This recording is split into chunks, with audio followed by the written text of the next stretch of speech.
The world's greatest spiritual teachers from ancient to modern times have shared the view that the deepest truth of our being is not the property of one particular religion or spiritual tradition, but can be found within the heart of each person.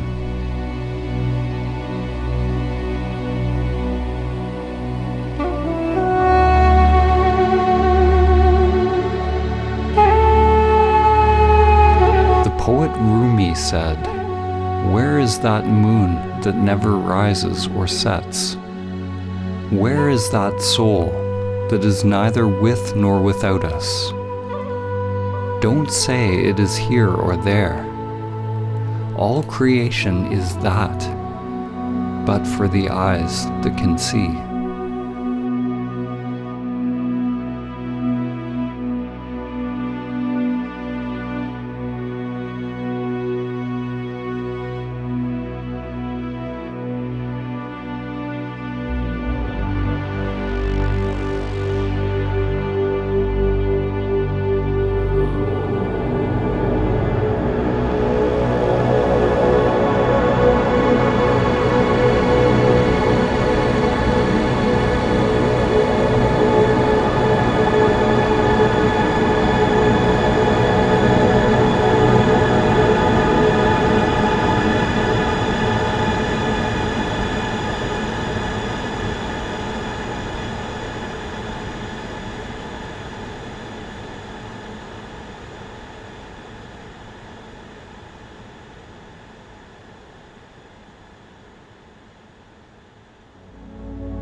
In the story of the Tower of Babel, humanity fragmented into countless languages, beliefs, cultures, and interests.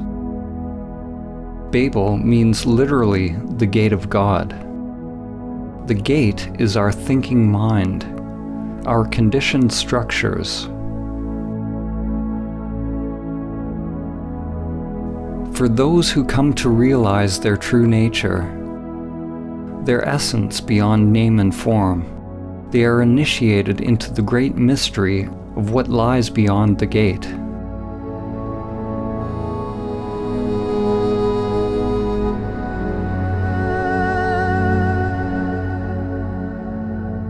An ancient parable, the elephant parable, has been used to describe how various traditions are actually all pointing to one great truth.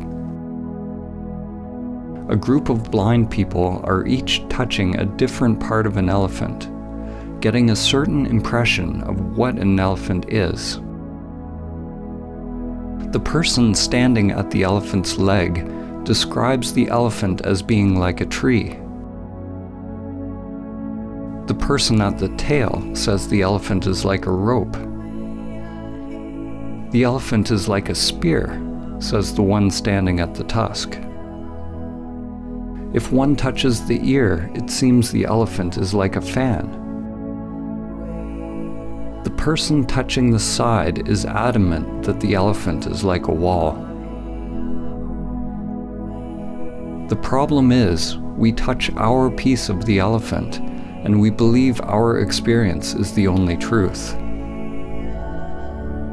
We don't acknowledge or appreciate that each person's experience is a different facet of the same animal.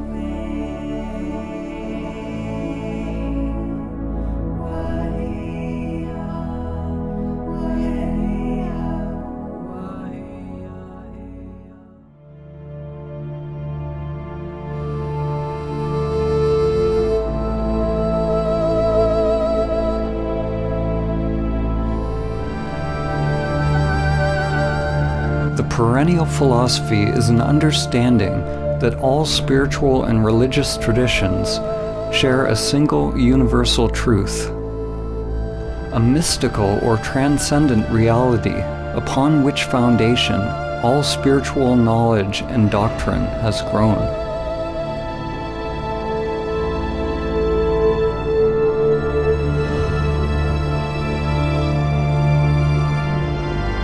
Swami Vivekananda summed up the perennial teaching when he said, The end of all religions is the realizing of God in the soul.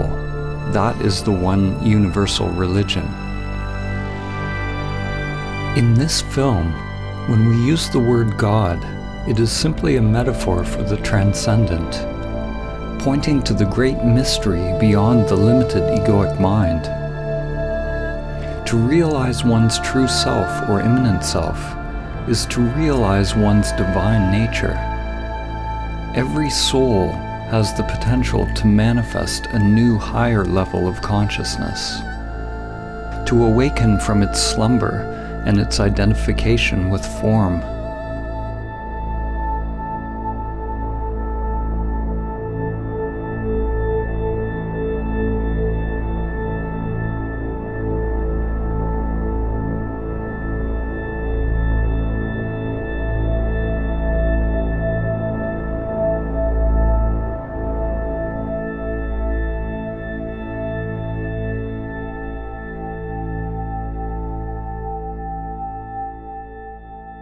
The writer and visionary Aldous Huxley, known for his book Brave New World, also wrote a book which he entitled The Perennial Philosophy, in which he writes about the one teaching that comes back over and over in history, taking the form of the culture in which it is realized.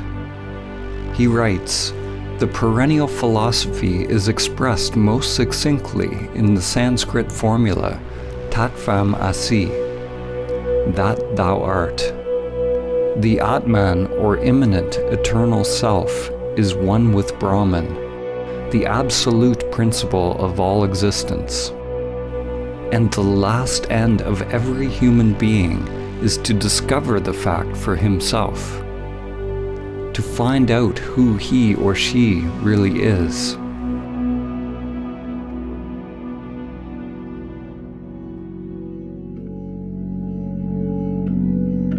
Each tradition is like a facet of a jewel, reflecting a unique perspective of the same truth, while at the same time echoing and illuminating each other. Whatever the language and conceptual framework used, all religions that reflect the perennial teaching have some notion that there is a union with something greater, something beyond us.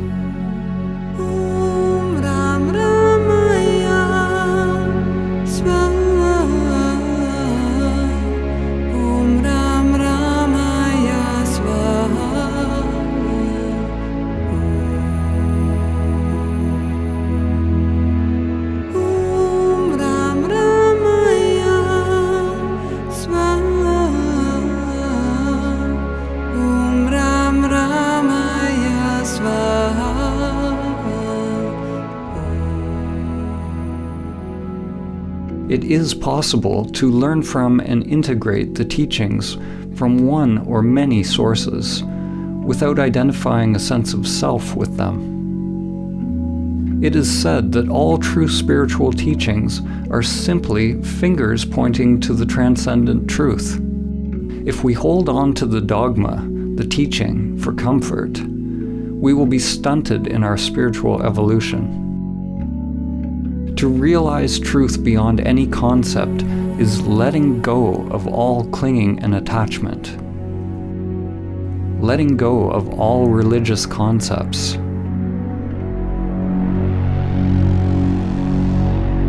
From the ego's perspective, the finger pointing you to Samadhi is pointing straight toward the abyss. St. John of the Cross said, "If one wishes to be sure of the road they tread, one must close their eyes and walk in the dark."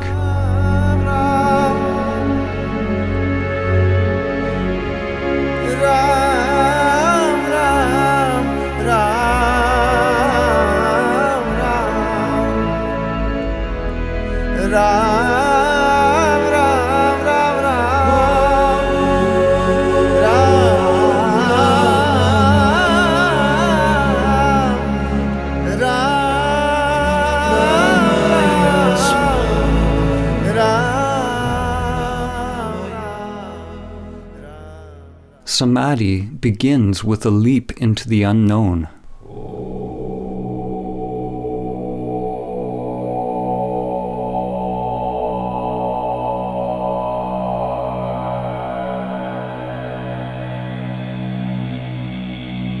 In the ancient traditions, in order to realize Samadhi, it was said that one must ultimately turn consciousness away from all known objects, from all external phenomena, conditioned thoughts and sensations, toward consciousness itself, toward the inner source, the heart or essence of one's being. In this film, when we use the word Samadhi, we are pointing to the transcendent, to the highest Samadhi, which has been named Nirvikalpa Samadhi.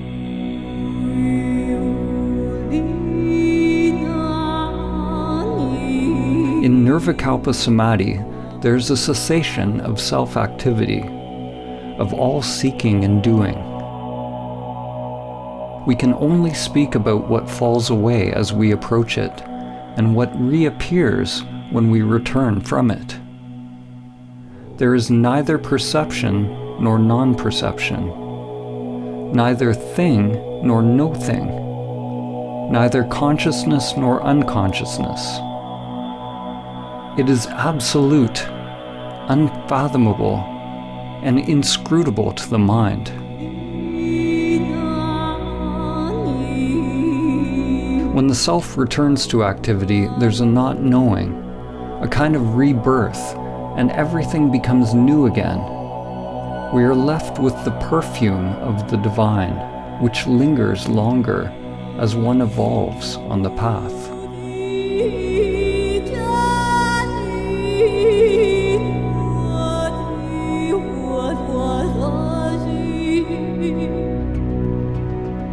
There are numerous types of samadhi described in the ancient traditions, and language has created much confusion over the years.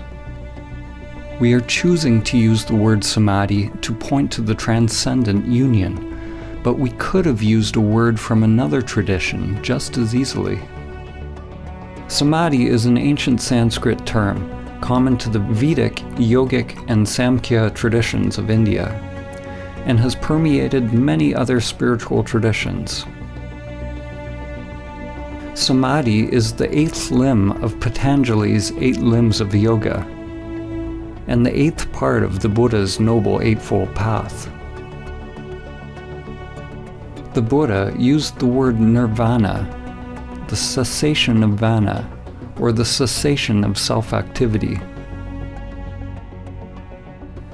Patanjali described yoga or samadhi as chitta vritti nirodha, the Sanskrit meaning cessation of the whirlpool or spiral of mind. It is a disentangling of consciousness from the entire matrix or creatrix of mind.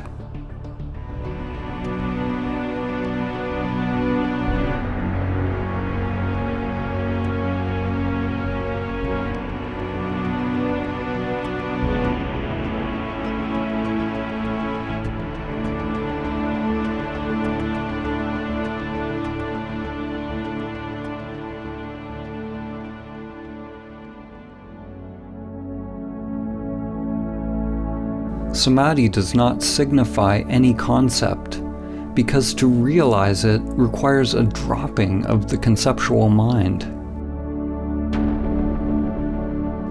Different religions have used various words to describe the divine union. In fact, the word religion itself means something similar. In Latin, religare means to rebind or reconnect. It's a similar meaning to the word yoga, which means to yoke, to unite the worldly with the transcendent. In Islam, it is reflected in the ancient Arabic meaning of the word Islam itself, which means submission or supplication to God. It signifies a total humbling or surrender of the self-structure. Christian mystics such as Saint Francis of Assisi, Saint Teresa of Avila, and Saint John of the Cross describe a divine union with God, the kingdom of God within. In the Gospel of Thomas, Christ said, "The kingdom is not here or there. Rather, the kingdom of the Father is spread out upon the earth, and men do not see it." The works of the Greek philosophers Plato, Plotinus, Parmenides, and Heraclitus, when seen through the lens of the perennial teaching, point towards the same wisdom. Plotinus teaches that the greatest human endeavor is to guide the human soul towards the supreme state of perfection and union with the One.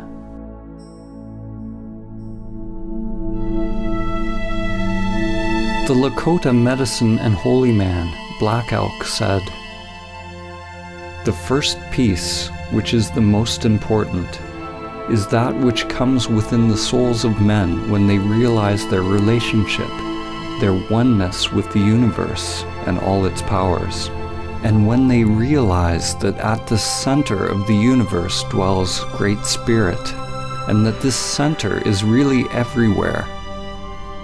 It is within each of us."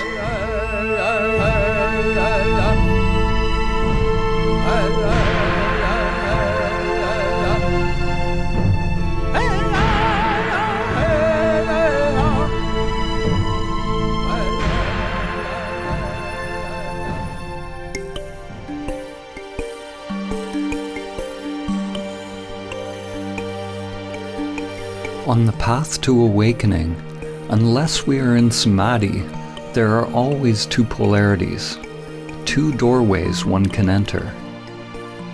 Two dimensions, one towards pure consciousness, the other towards the phenomenal world. The upward current toward the Absolute, and the downward current toward Maya and all that is manifested, both seen and unseen. The relationship between relative and absolute could be summed up in the following quote by Sri Nisargadatta Maharaj. "Wisdom is knowing I am nothing. Love is knowing I am everything. And between the two, my life moves." What is born of this union is a new divine consciousness.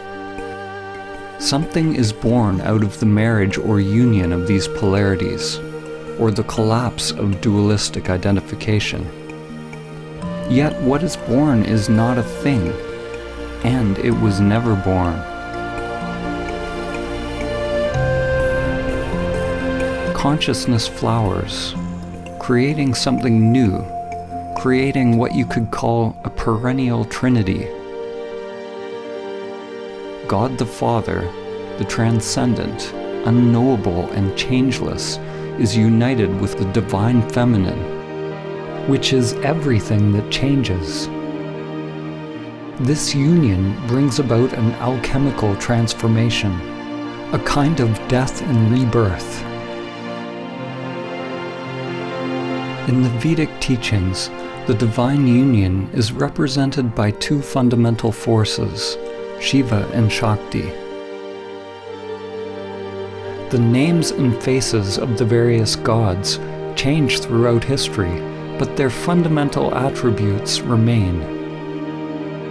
What is born out of this union is a new divine consciousness, a new way of being in the world. Two polarities inseparably one, a universal energy that is without center, free of limitation. It is pure love. There is nothing to be gained or lost, because it is utterly empty, but absolutely full.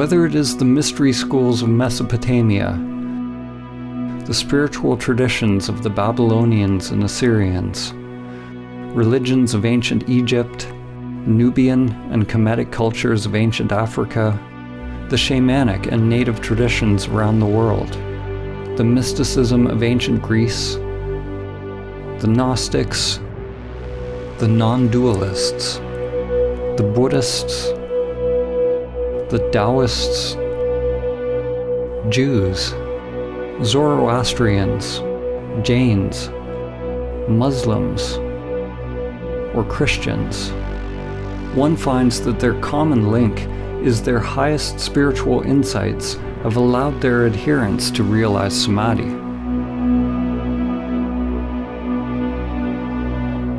The actual word Samadhi means something like to realize the sameness or oneness in all things. It means union. It is uniting all aspects of yourself. But do not mistake intellectual understanding for the actual realization of Samadhi. It is your stillness, your emptiness, that unites all levels of the spiral of life.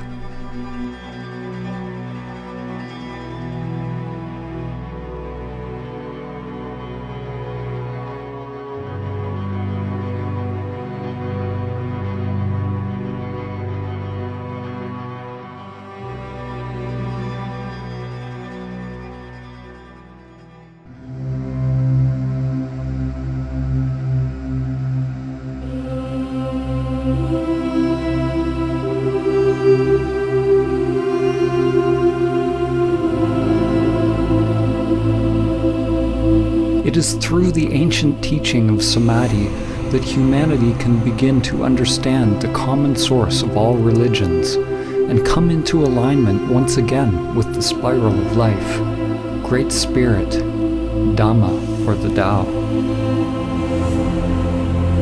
The spiral is the bridge that extends from the microcosm to the macrocosm. From your DNA to the inner lotus of energy that extends through the chakras, to the spiral arms of galaxies. Every level of soul is expressed through the spiral as ever-evolving branches, living, exploring. True Samadhi is realizing the emptiness of all levels of self, all sheaths of the soul. The spiral is the endless play of duality and the cycle of life and death. At times, we forget our connection to the source.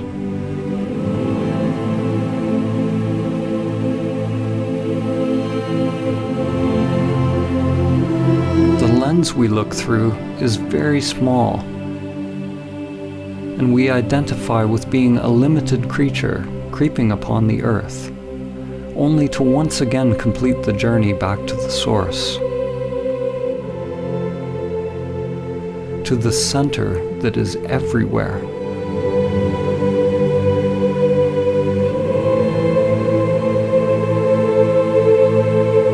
Chuan Tzu said, "When there is no more separation between this and that, it is called the still point of the Tao. At the still point, in the center of the spiral, one can see the infinite in all things."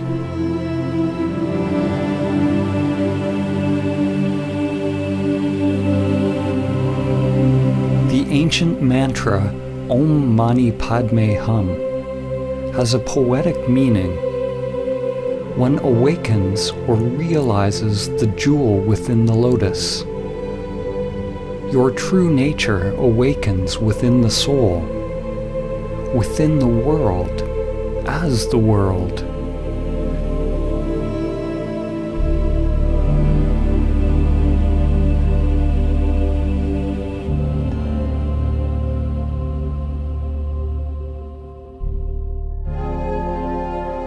Using the Hermetic principle, as above, so below, as below, so above, we can use analogies to begin to understand the relationship between mind and stillness, relative and absolute.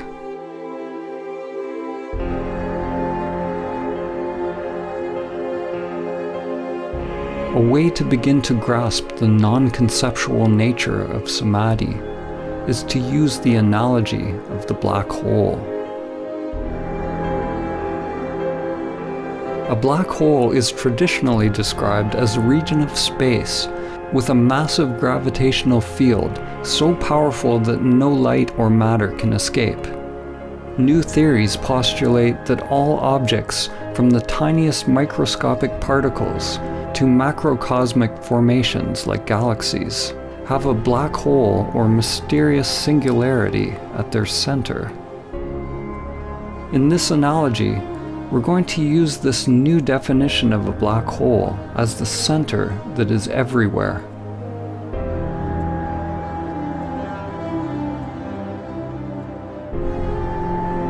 In Zen, there are many poems and koans that bring us face to face with the gateless gate. One must pass the gateless gate to realize Samadhi.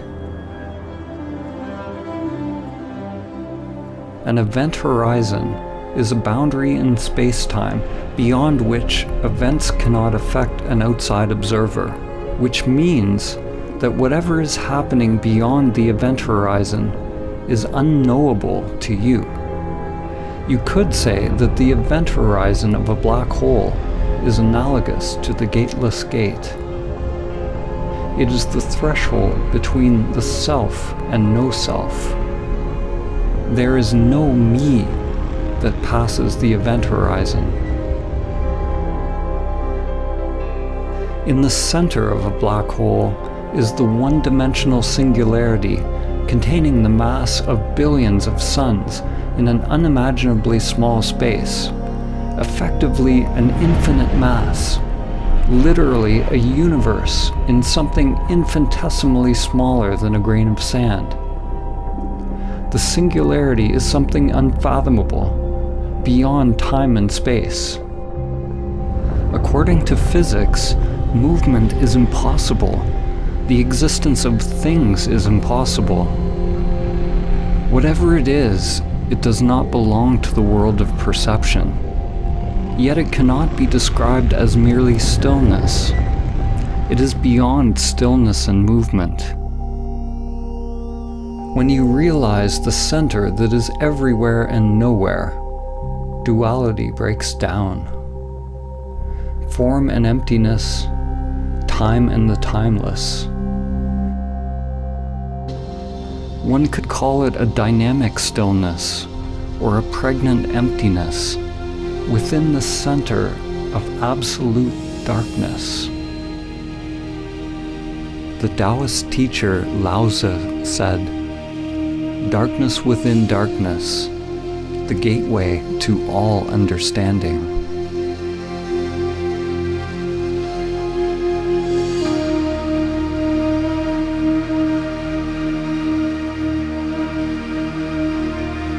The writer and comparative mythologist Joseph Campbell describes a recurring symbol, part of the perennial philosophy which he calls the axis mundi, the central point or the highest mountain, the pole around which all revolves, the point where stillness and movement are together.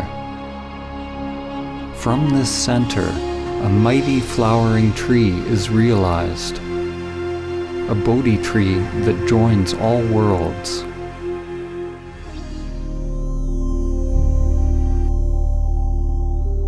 Just as a sun gets sucked into a black hole, when you approach the great reality, your life starts to revolve around it, and you begin to disappear.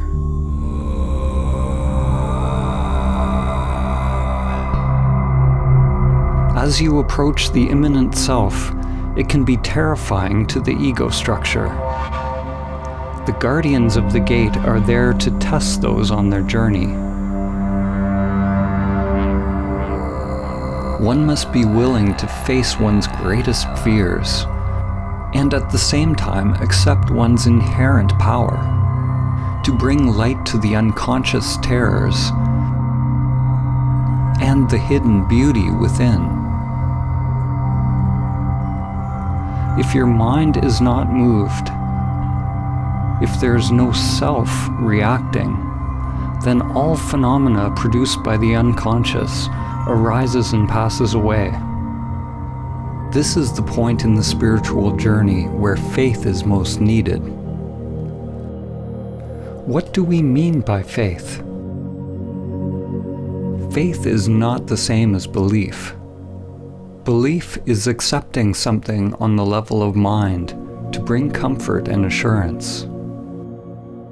Belief is the mind's way of labeling or controlling experience. Faith is actually the opposite. Faith is staying in the place of complete not knowing, accepting whatever arises from the unconscious. Faith is surrendering to the pull of the singularity, to the dissolving or dismantling of the self in order to pass the gateless gate.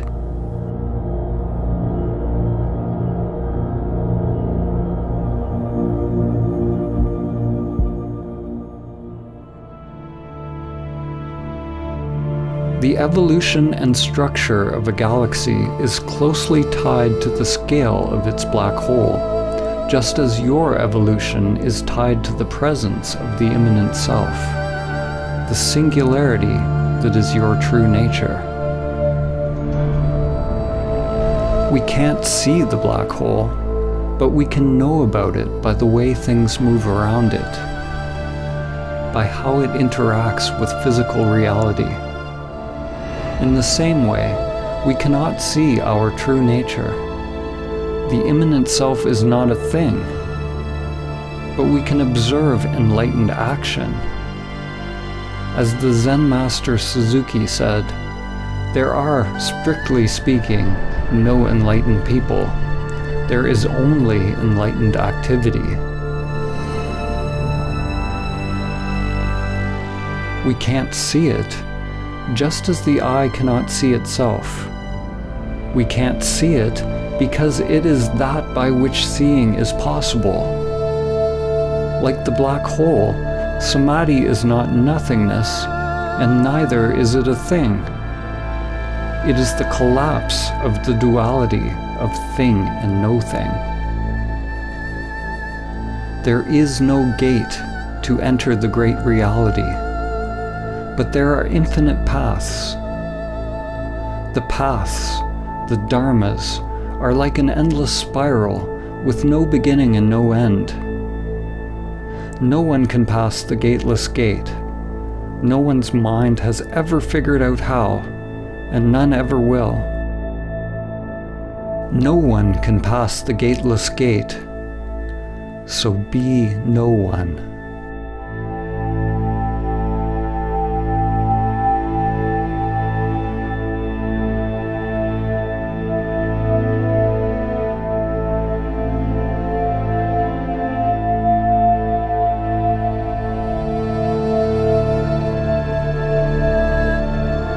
Samadhi is the pathless path, the golden key. It is the end of our identification with the self-structures that separate our inner and outer worlds.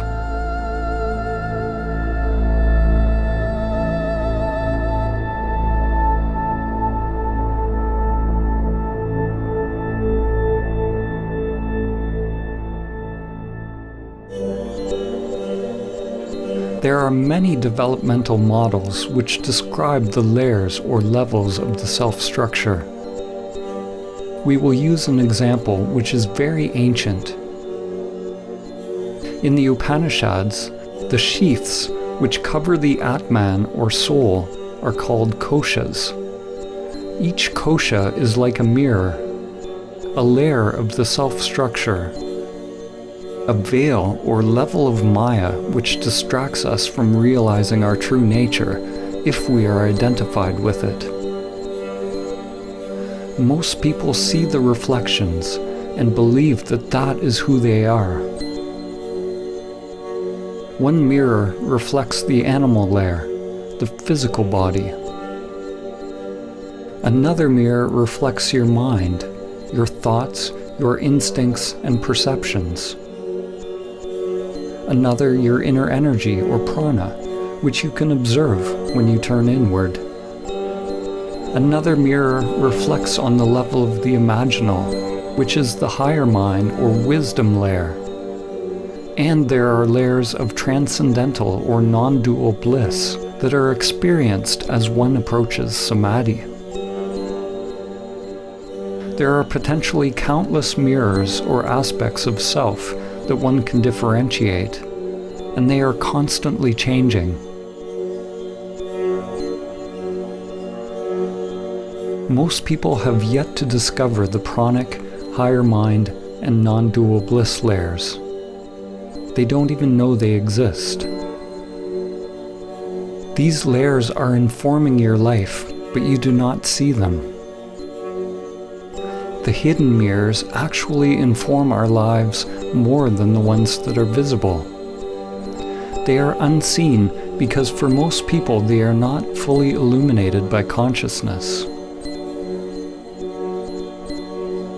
Like Indra's net of jewels, the mirrors all reflect each other, and the reflections reflect every other reflection infinitely.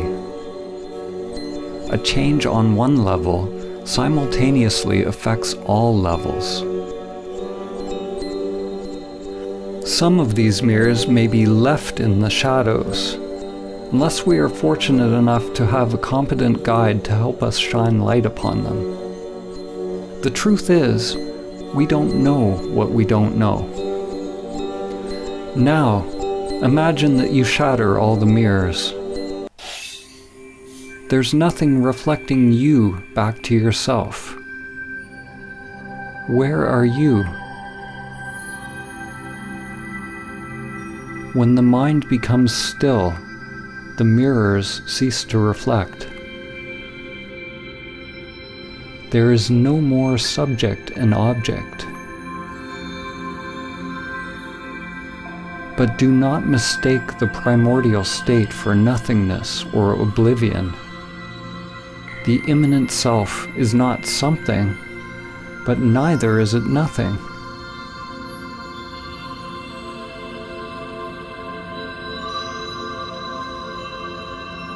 This source is not a thing. It is emptiness or stillness itself. It is an emptiness that is the source of all things.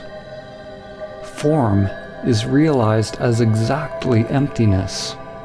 Emptiness is realized as exactly form.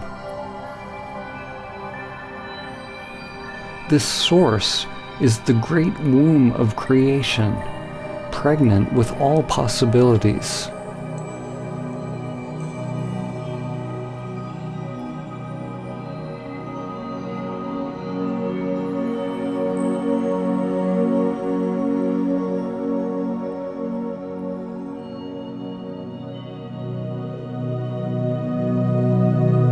Samadhi is the awakening of impersonal consciousness. Just as when you are having a dream, upon awakening you realize that everything in the dream was just in your mind. Upon realizing Samadhi, it is realized that everything in this world is happening within levels upon levels of energy and consciousness. It is all mirrors within mirrors, dreams within dreams. The you that you think you are is both the dream and the dreamer.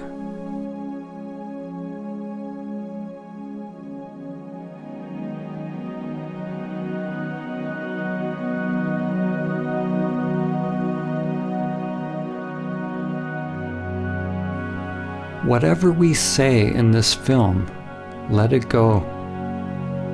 Don't capture it with the mind.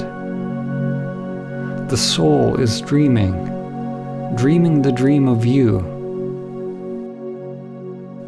The dream is everything that is changing, but it is possible to realize the changeless.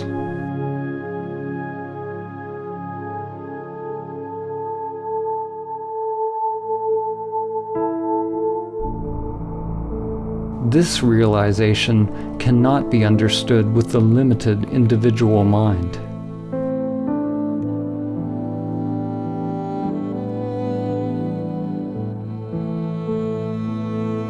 When we return from Nirvikalpa Samadhi, the mirrors begin to reflect again, and it is realized that the world you now think you are living in is actually you. Not the limited you, which is only a temporary reflection, but you are aware of your true nature as the source of all that is. This dawning of higher wisdom, the embryo, prajna, or gnosis, is what is born out of Samadhi. According to the book of Job, Hokmah, or wisdom, comes from nothingness. This point of wisdom is both infinitely small and yet encompasses the whole of being, but it remains incomprehensible until it is given shape and form in the palace of mirrors, called Bina, the womb carved out by higher wisdom, which gives shape to the embryonic spirit of God. Bushmaya Ned Kadashmak Tiete Malkutak Dewe Taveanet Aikanat Bushmaya of Bona.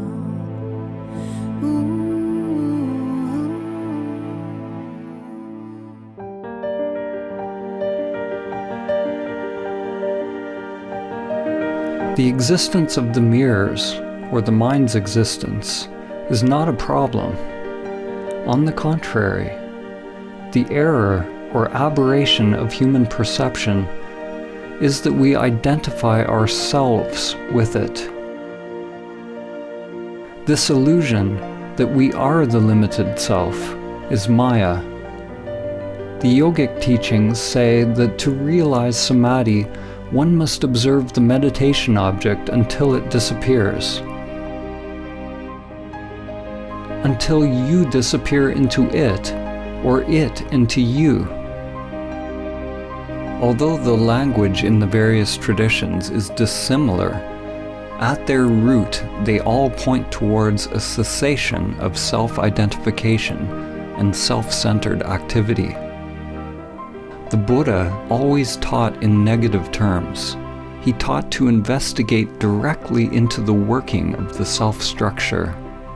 He didn't say what Samadhi was, except that it was the end of suffering. In Advaita Vedanta, there's a term, neti neti, which means not this, not that. People on the path to self-realization inquire into their true nature, or the nature of Brahman, by first discovering what they are not. Similarly, in Christianity, Saint Teresa of Avila described an approach to prayer based on the negative path, or via negativa, a prayer of quiet, surrender, and union, which is the only way to approach the Absolute. Through this gradual process of stripping away, one drops anything that is not permanent, anything that is changing. The mind, the ego construct, and all phenomena, including the hidden layers of self. The unconscious must become transparent in order to reflect the one source. If there is some deep knowing or some self operating in the unconscious, then our lives remain locked into a labyrinth of hidden patterns that comprise the undiscovered self.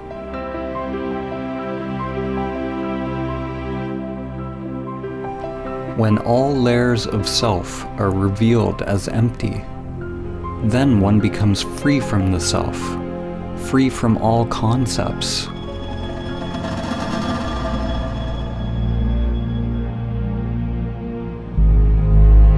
A turning point in your evolution is when you realize you don't know who you are. Who experiences the breath? Who experiences the taste? Who experiences the chant, the ritual, the dance, the mountain? Witness the witness. Observe the observer. At first, when you observe the observer, you will only see the false self. But if you are persistent, it will give way. Inquire directly into who or what experiences. Unblinkingly, piercingly, penetratingly, with the full force of your being.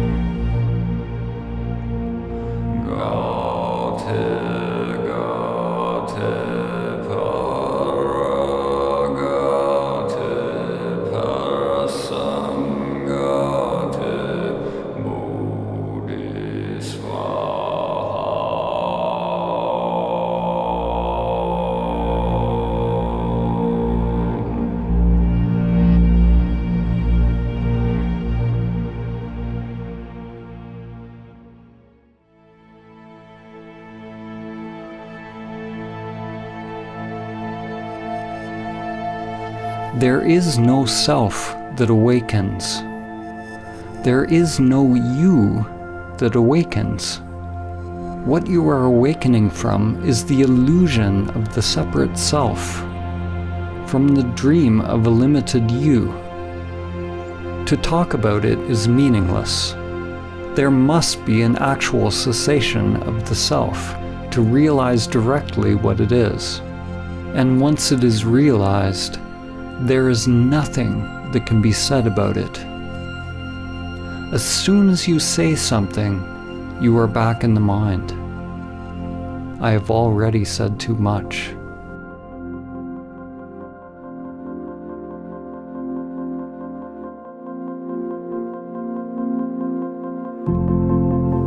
We normally have 3 states of consciousness: waking, dreaming, and deep sleep.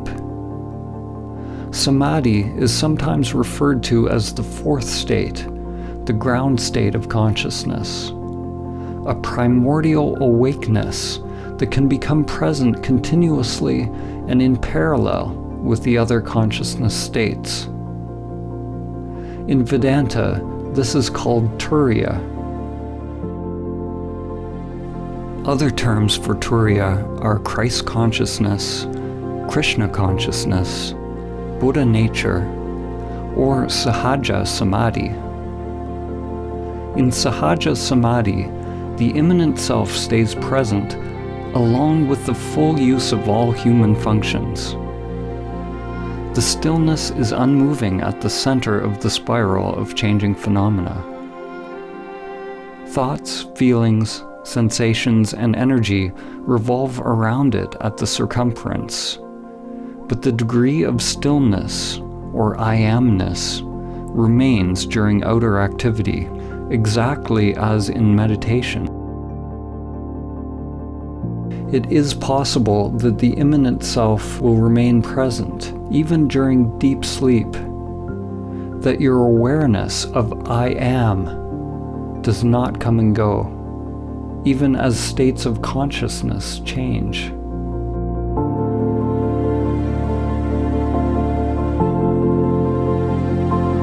This is yogic sleep.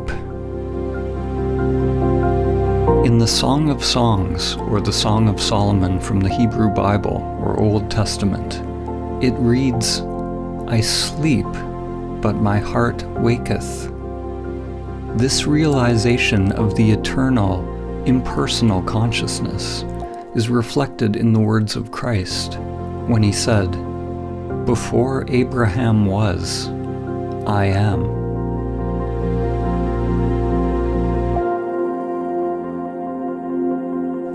One consciousness that shines through countless faces, countless forms.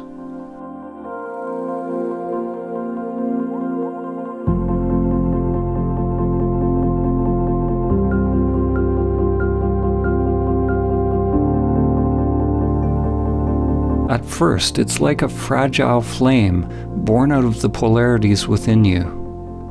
Masculine, penetrating consciousness with a surrender or opening of feminine energy. It is delicate and easily lost, and one must take great care to protect it and keep it alive until it is mature.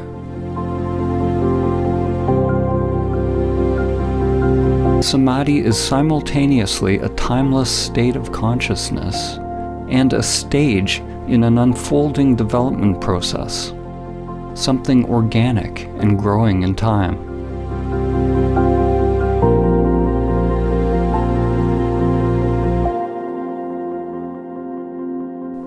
As one spends more and more time in Samadhi, in the now, in the timeless, one takes more and more direction from the heart, the soul or Atman, and less from the conditioned structure.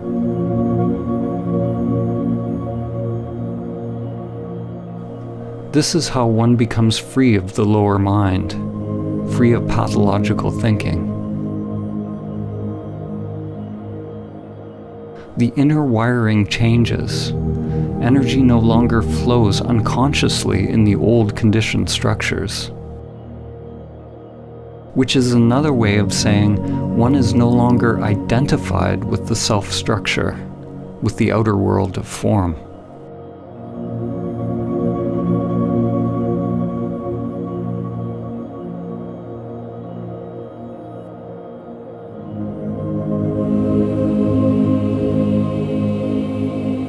To realize Samadhi requires an effort so great that it becomes a total surrender of oneself, and a surrender so encompassing that it is a complete effort of one's being, all of one's energy.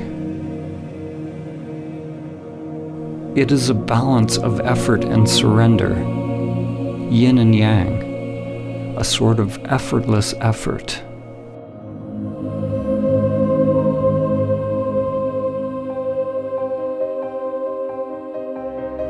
The Indian mystic and yogi Paramahamsa Ramakrishna said, "Do not seek illumination unless you seek it as one whose hair is on fire seeks a pond.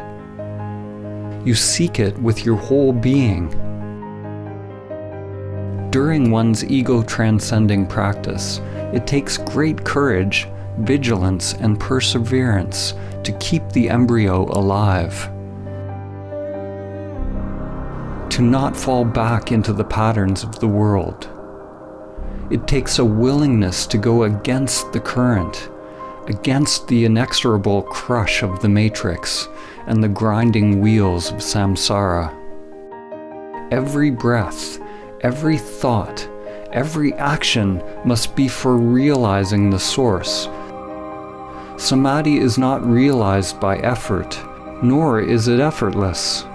Let go of effort and non-effort.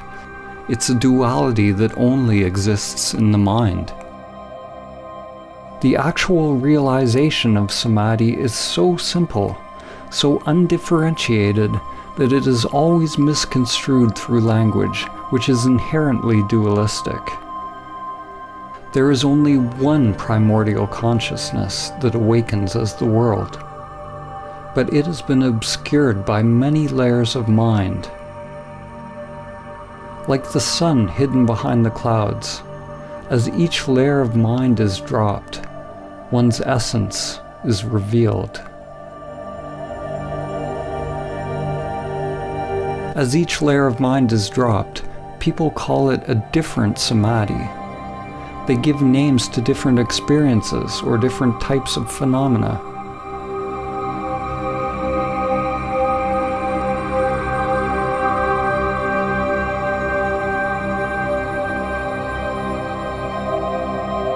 But Samadhi is so simple that when you are told what it is and how to realize it, your mind will always miss it.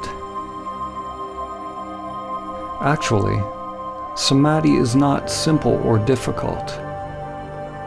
It is only the mind that makes it so. When there is no mind, there is no problem, because the mind is what needs to stop before it is realized. It is not a happening at all.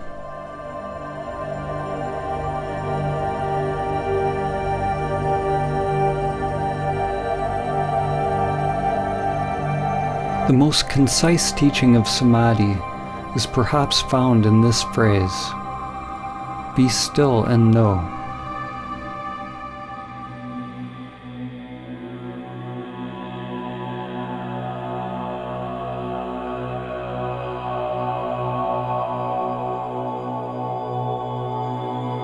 How can we use words and images to convey stillness? How can we convey silence by making noise? Rather than talking about Samadhi as an intellectual concept, this film is a radical call to inaction, a call to meditation, inner silence, and inner prayer, a call to stop.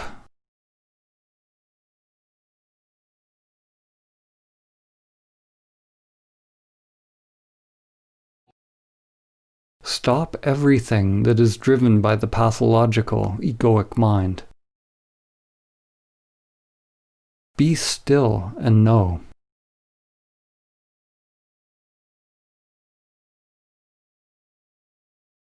No one can tell you what will emerge from the stillness. It is a call to act from the spiritual heart.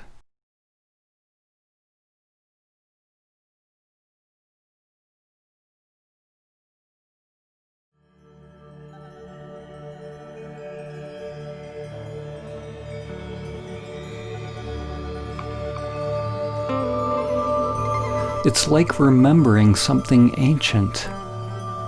The soul wakes up and remembers itself.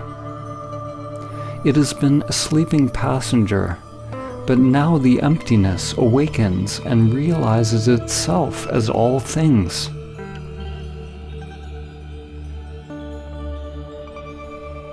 You can't imagine what Samadhi is with the limited egoic mind, just as you can't describe to a blind person what color is. Your mind can't know. It can't manufacture it. To realize Samadhi is to see in a different way, not to see separate things, but to recognize the seer. Saint Francis of Assisi said, "What you are looking for is what is looking." Once you have seen the moon, you can recognize it in every reflection. The true self has always been there. It is in everything, but you have not realized its presence. When you learn to recognize and abide as the true self, beyond the mind and senses, it is possible to experience awe at the most mundane. We become awe.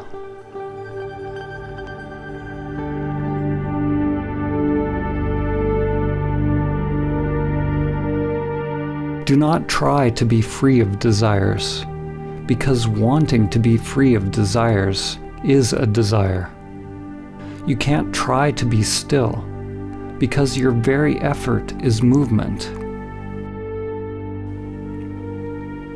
Realize the stillness that is always already present.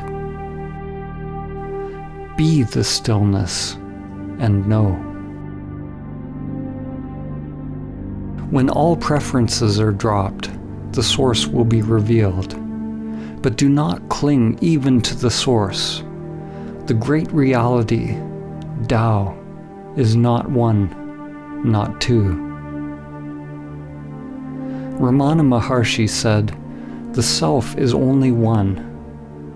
If it is limited, it is the ego.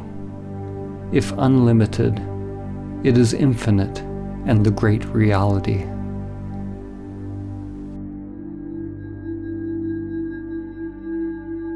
If you believe what is being said, you've missed it. If you disbelieve, you've also missed it. Belief and disbelief operate on the level of mind. They require a knowing. But if you enter into your own investigation, examining all of the aspects of your own being, finding out who is doing the investigating, if you're willing to live by the principle, "Not my will, but higher will be done," if you're willing to travel beyond all knowing, then you may realize what I've attempted to point towards. Only then will you taste for yourself the profound mystery and beauty of simply existing. There is another possibility for life. There is something sacred, unfathomable, that can be discovered in the still depths of your being, beyond concepts, beyond dogmas, beyond conditioned activity and all preferences. It is not acquired by techniques, rituals, or practices. There is no how to get it. There's no system. There's no way to the way.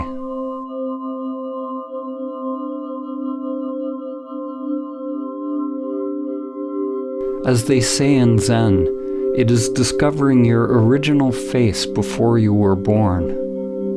It is not about adding more to yourself. It is becoming a light unto oneself, a light that dispels the illusion of the self. Life will always remain unfulfilled, and the heart will always remain restless, until it comes to rest in that mystery beyond name and form.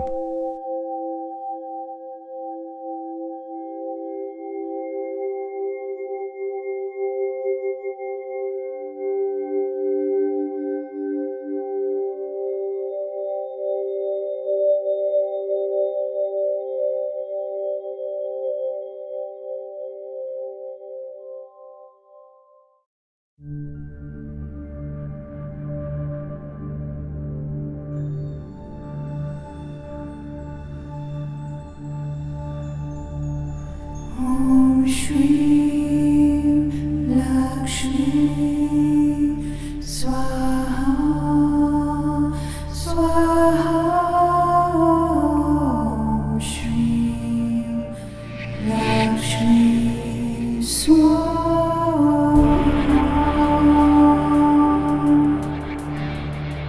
Om Shri Lakshmi Swaha.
Om